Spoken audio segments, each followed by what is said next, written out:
Hey guys, I'm Bobby from Adventures in Whiskey. Thank you so much for joining me. I took a little bit of an extended break from YouTubing, but I'm back with a brand new batch, and we're going to kick things off with Bunnahabhain 18. Bunnahabhain is an Islay distillery. Islay is off the west coast of Scotland and is known for its sort of really heavily peated whiskeys. Bunnahabhain is sort of on the low end of that.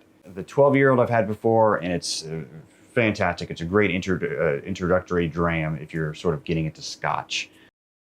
It's sort of like a little salty. It's got that maritime quality.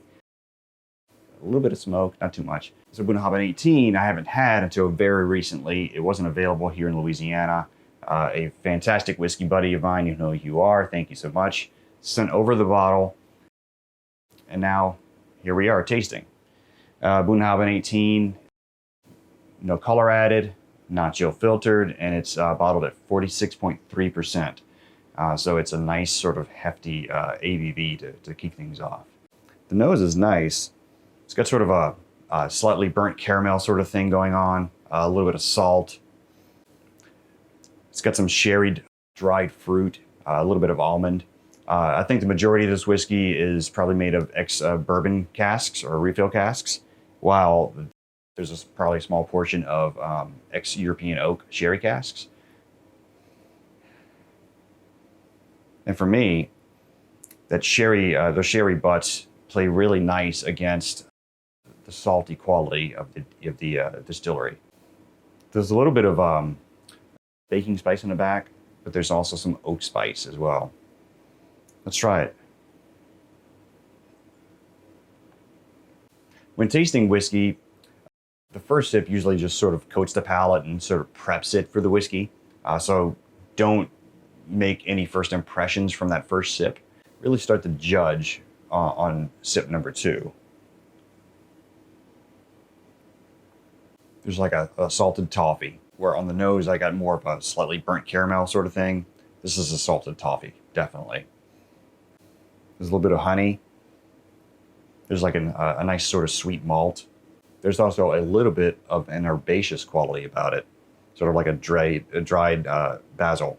Or basil, tomato, same thing. The mouthfeel, sort of a medium-bodied whiskey. It's not as viscous as some other whiskeys I've had that really coat the tongue, coat the palate. This one's sort of medium-bodied.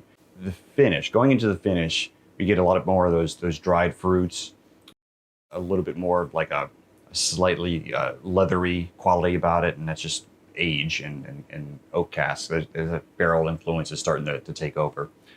The finish, it's nice and long, it's warming, it's got more of that sort of dried fruit character about it, and then some of that oak spice starts to come in towards the end.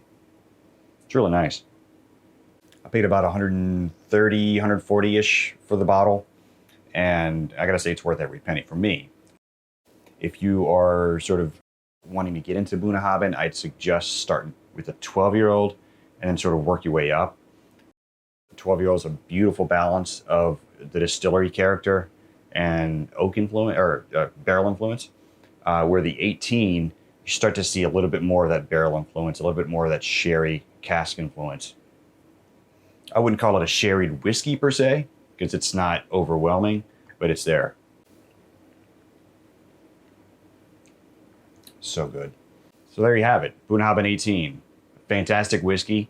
Highly recommended. If you can afford the $130, $140 price tag, whatever it is in your area, by all means, go for it. But you have to like that sort of like salty, briny, caramelly, malty flavor.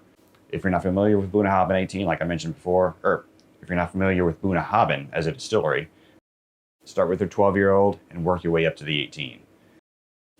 But if you've had the 12, definitely go for the 18. Fantastic stuff.